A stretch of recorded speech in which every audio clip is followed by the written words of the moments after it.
Chapter 4. The Track of Love, the Track of Fear.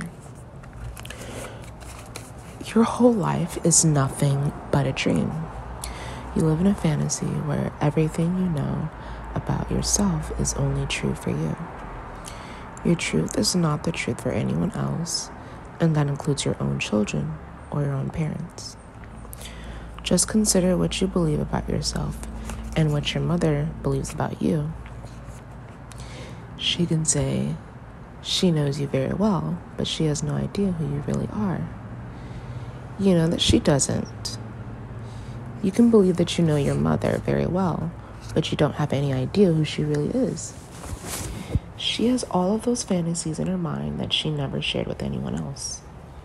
You have no idea what is inside her mind. If you look at your own life and try to remember what you did when you were 11 or 12 years old, you will hardly remember more than 5% of your own life. Of course, you'll remember the most important things, like your own name, because you repeat these all the time. But sometimes you forget the name of your own children or your friends. That's because your life is made by dreams. Many little dreams that are changing all the time. Dreams have a tendency to dissolve, and that is why we forget so easily. Every human being has a personal dream of life, and that dream is completely different from anyone else's dream. We dream according to all those beliefs that we have, and we modify our dream according to the way we judge, according to the way we are victimized. This is why dreams are never the same for any two people. In a relationship, we can pretend to be the same, to think the same, to feel the same, to dream the same, but there is no way that can happen. There are two dreamers with two dreams. Every dreamer is going to dream in his own way. That is why we need to accept the differences that exist between two dreamers. We need to respect each other's dreams. We can have thousands of relationships at the same time, but every relationship is between two persons and not more than two. I have a relationship with each one of my friends, and it is just between two. I have a relationship with each one of my children, and each relationship is completely different from the others. According to the way the two people dream, they create the direction of that dream we call relationship. Every relationship we have with mom, with dad, with brothers, with sisters, with friends is unique because we dream a small dream together. Every relationship becomes a living being made by two dreamers. Just as your body is made by cells, your dreams are made by emotions. There are two main sources of those emotions. One is fear and all the emotions that come from fear. The other is love and all the emotions that come from love. We experience both emotions, but the one that predominates in everyday people is fear. We can say that the normal kind of relationship in this world is based 95% on fear and 5% on love.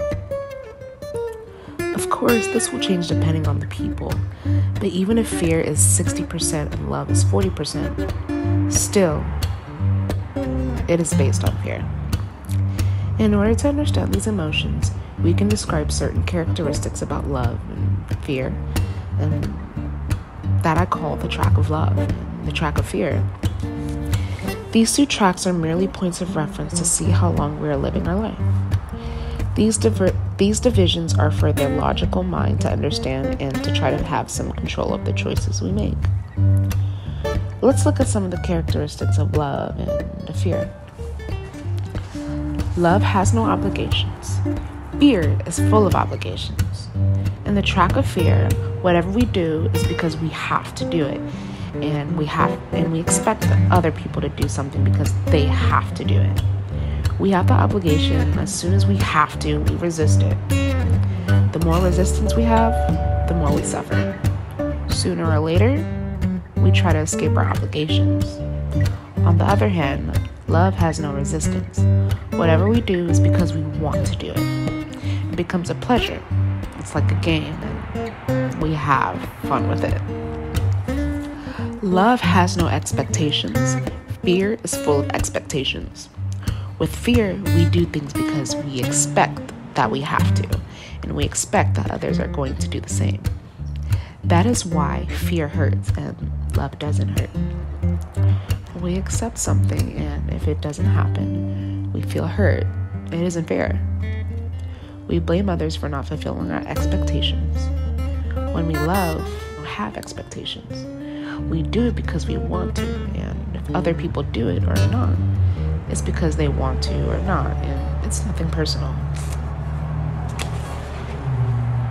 When we don't expect something to happen, if nothing happens, it's not important.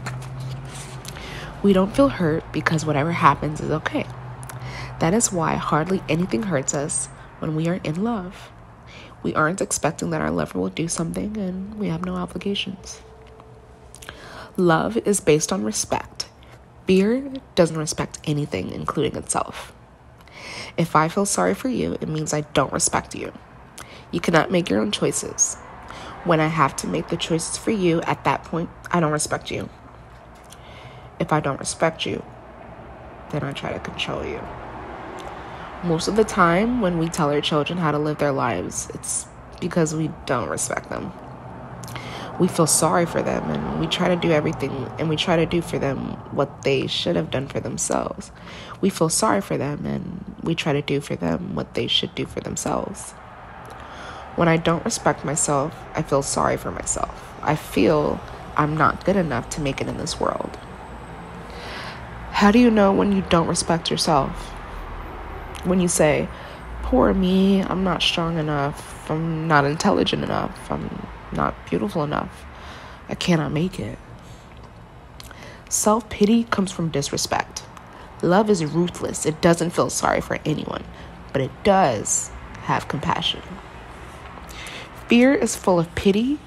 It feels sorry for everyone. You feel sorry for me, you don't respect me, when you don't think I'm strong enough to make it. On the other hand, love respects. I love you. I know you can make it. I know you're strong enough, intelligent enough, good enough that you can make your own choices. I don't have to make your choices for you. You can make it. If you fall, I can give you my hand. I can help you to stand up. I can say, you can do it. Go ahead. That is compassion, but it is not the same as feeling sorry. Compassion comes from respect and from love. Feeling sorry comes from a lack of respect and from fear. Love is completely responsible.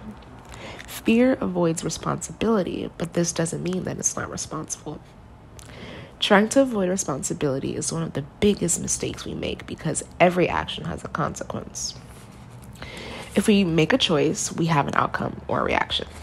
If we don't make a choice, we have an outcome or a reaction. We're going to experience the consequence of our actions in one way or another. That is why every human is completely responsible for his actions, even if he doesn't want to be. Other people can try to pay for your mistakes, but you will pay for your mistakes anyway, and then you pay double.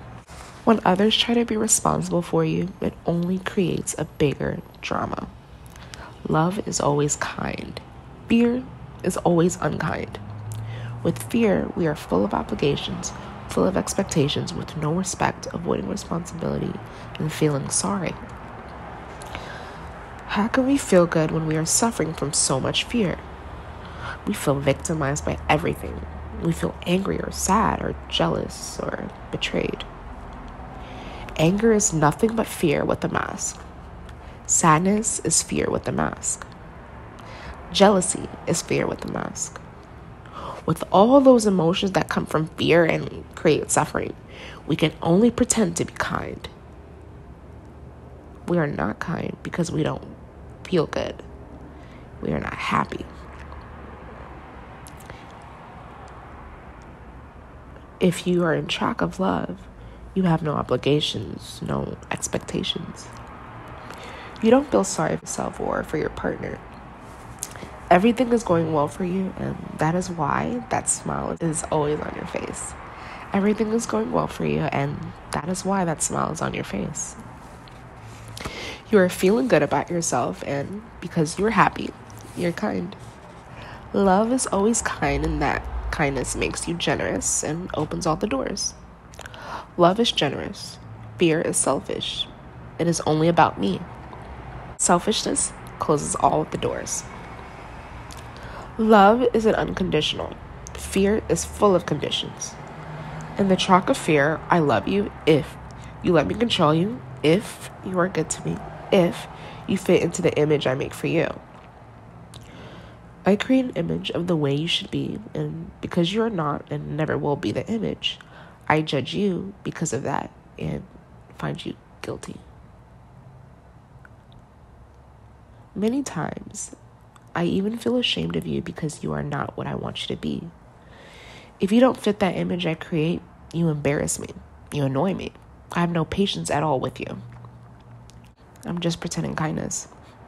In the track of love, there is no if. There are no conditions. I love you for no reason, with no justification. I love you the way you are, and you are free to be the way you are. If I don't like the way you are, then I'd rather be with someone who is the way I like her to be. We don't have the right to change anyone else. And no one else has the right to change us. If we're going to change, it is because we want to change, because we don't want to suffer any longer. Most people live their entire lives in the track of fear. They're in the relationship because they feel they have to be. They're in a relationship where they have all those expectations about their partner and about themselves. All that drama and suffering is because we are using the channels of communication that existed before we were born. People judge and are victimized. They gossip about each other. They gossip with their friends. They gossip in a bar. They make their family members hate each other. They accumulate emotional poison and they send it to their children. Look at your father, what he did to me. Don't be like your father. All men are like this. All women are like that. This is what we do with the people we love so much, with our own children, with our own friends, our partners. In the track of fear, we have so many conditions, expectations, and obligations that we create rules just to protect ourselves against emotional pain, when the truth is that there shouldn't be any rules. These rules affect the quality of our channels of communication between us, because when we are afraid, we lie. If you have the expectation that I have to be a certain way, then I feel the obligation to be that way. The truth is, I'm not what you want me to be. When I am honest, I am what I am. You are already hurt. You are mad. Then I lie to you because I'm afraid of your judgment. I am afraid you are going to blame me, find me guilty, and punish me. Every time you remember, you punish me again and again and again for the same mistake. In the track of love, there is justice. If you make a mistake, you pay only once for that mistake. And if you truly love yourself, you learn from that mistake. In the track of fear, there is no justice. You make yourself pay 1,000 times for the same mistake.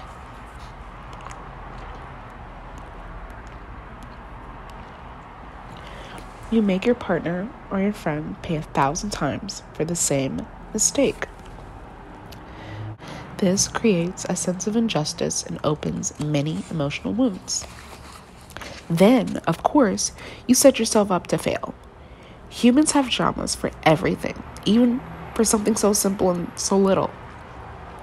We see these dramas in normal relationships in hell because couples are in the track of fear. In every relationship, there are two halves of that relationship. One half is you, and the other half is your son, your daughter, your father, your mother, your friends, your partner. all those halves you are responsible for your half. You are not responsible for the other half. It doesn't matter how close you think you are or how strongly you think you love. There is no way you can be responsible for what is inside another person's head. You can never know what that person feels and what that person believes, all the assumptions she makes. You don't know anything about that person. That is the truth, but what do? We try to be responsible for the other half, and that is why relationships in hell are based on fear, drama, and the war of control. If we are in a war of control, it is because we have no respect. The truth is that we don't love. It is the selfishness, not love. It is just to have the little doses that make us feel good. When we have no respect, there's a war of control because each person feels responsible for the other. I have to control you because I don't respect you. I have to be responsible for you because whatever happens to you is going to hurt me and I want to avoid pain. If I see that you are not being responsible, I'm going to knock you all the time to try to make you responsible, but responsible from my personal point of view.